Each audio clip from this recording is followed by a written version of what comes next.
Hello everyone, I hope you are all doing well. My name is Dylan and I play the drums. One question that I get a lot on Instagram and also on YouTube is about my tom tuning. So I've got some new heads from Christmas, so what I wanted to do was bring you guys along with me, changing the heads, getting everything tuned up. So this video will be a little bit longer, but hopefully you find it useful. Here you can see I'm just dismantling everything and getting everything ready for the new heads and to get tuned up. So enjoy the video. If you do enjoy, don't forget to like and subscribe, and I will see you guys later.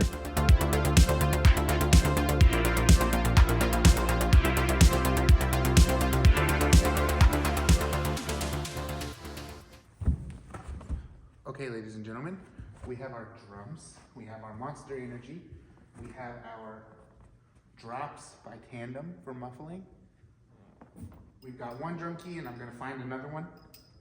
We've got a brand new pair of sticks. We've got a mallet. We've got our brand new heads. We've got tops and bottoms. I'm only changing the tops today. Join me, walk with me. Let's get started. We'll start with the 10-inch rack tom.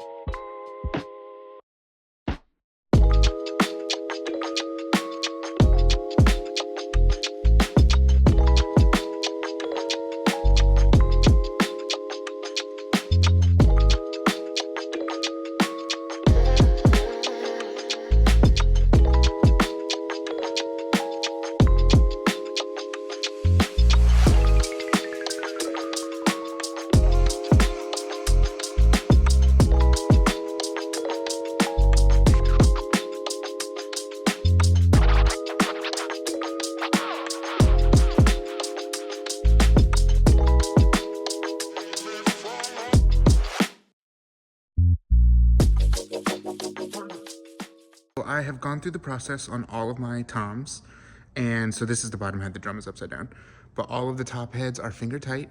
I haven't made any adjustments across the board, so now we're gonna walk through what my next step would be. Again, we're not changing the bottom heads today. However, these are gonna be in a good place. We might make some adjustments. So yeah, come along with me. We're gonna start with the bottom. So if you have some access to a Tunebot or something that enables you to check the frequency, that's gonna be the easiest thing to do here.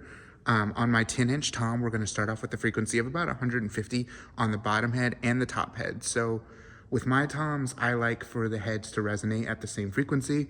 That's going to allow the drum to really resonate, and then you can control the resonance with like a drop, like I mentioned earlier, or a Remo ring, or even like a moon gel, something like that. So let's go ahead, and what we're gonna do here is dampen the bottom head, and you're gonna see the frequency here. So when I hit the top, it's gonna be right in the range of 150. So I'm actually happy with that. So we're gonna leave the bottom head at the frequency of 150. And now we're going to bring the top up to match it. So right now the top head is at a frequency of 94. So you can even hear the lugs rattling around. So we are gonna need to go ahead and bring this up. So let me grab my key. We're gonna start off with making sure everything's finger tight again. And then we're just gonna do one turn, go around, see where that puts us. That one was loose. One turn. You can hear the head start to crack a little bit. That one was loose too. All right, one turn. Now let's see where we are. So I guess 90, whatever, was actually allowing the bottom head to resonate a little bit. So we're still really low. If we're at 47, we're gonna need to bring it up considerably. So this one is still barely finger tight, so I'll bring that one up a couple turns. Go. Again, that one was barely finger tight, so let's see where we're at now. You can see some of the wrinkles, so hopefully we'll get those to go away. So we're at about 120-ish now.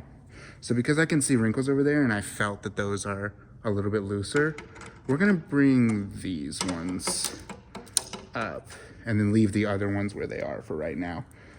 Let's see where that gets us. See those wrinkles disappear? There we go. Now we're starting to get a tone. So that's not actually what we're at. So let's see. Unless maybe it is. Why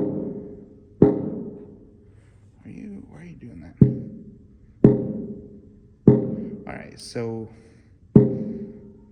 I think we're at about, I don't know why it keeps jumping up to 225, but I think we're definitely at like 120 something. Let me see, am I not muting it enough maybe? What happens if I just lay it down?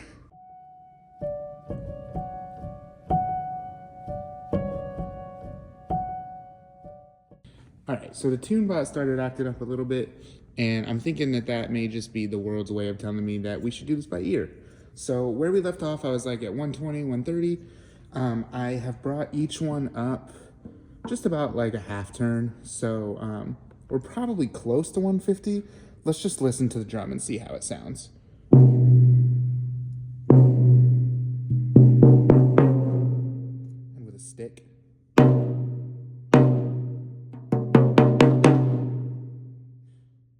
So that's a little bit high for me. I know this is a new head, so it will come down, but I'm actually gonna take these down probably like a quarter turn each to see if I can head a little bit more into the flatter, punchier sound that I'm looking for. So let's see. There we go. Now, that sound is a sound that I really like. I feel like that's a good starting place for the toms. So now we're gonna match the rest of the toms to that. But before we do, I'm actually gonna go ahead and throw a Remo dampening ring onto this so that you can hear what it sounds like with a little bit of muffling. So now that we've got that, let's listen. Oh yeah.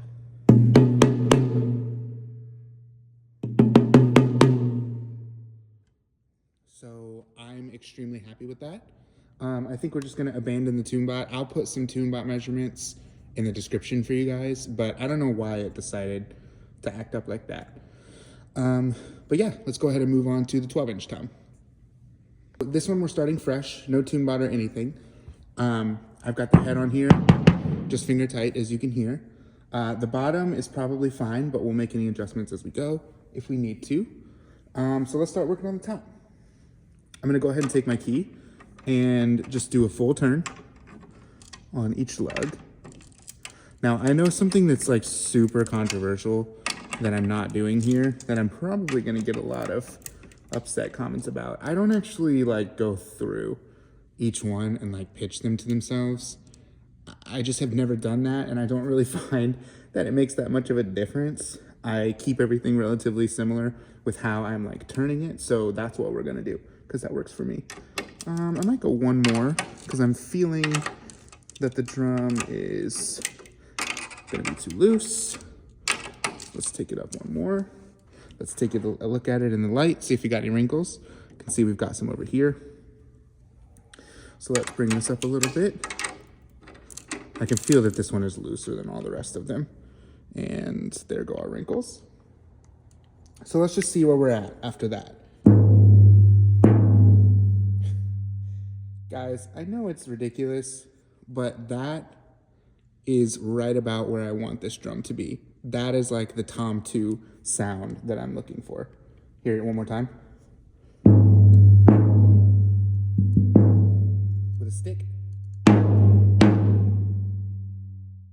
And then again, now we're gonna take this Remo ring and throw it on there. And what this is gonna do is help us control the sound, control the ring, bring that tone down a little bit more. So let's listen to it now.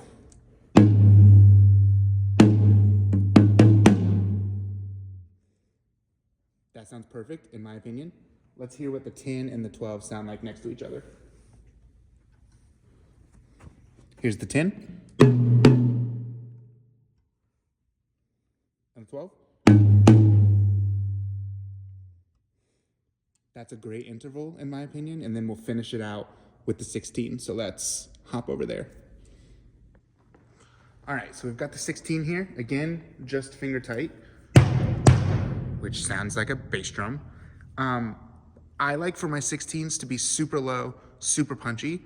So we're actually not gonna bring it up as much as you'd think, but we do want to have a nice interval between all three of the toms. So let's go ahead and go through the process here.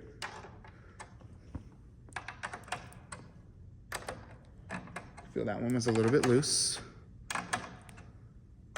Again, I'm just doing one full turn, I guess a half turn maybe, one full turn, I guess. And then let's go ahead and listen to how this drum sounds.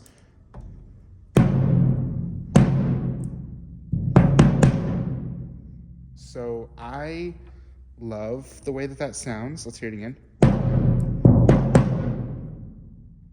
I think once we throw our muffling ring on there, it's gonna have a really nice punch.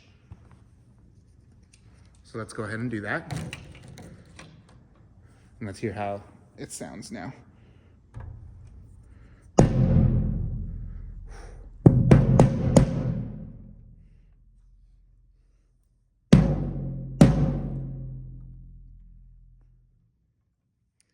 So yeah, that's the process that I go through to tune my toms.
All right, so now that we're back on the kit, I'm going to take you around and let you hear how all of them sound together.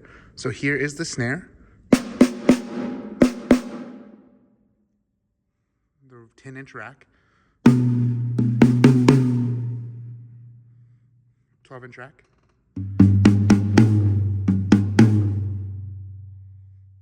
And the 16-inch floor tom.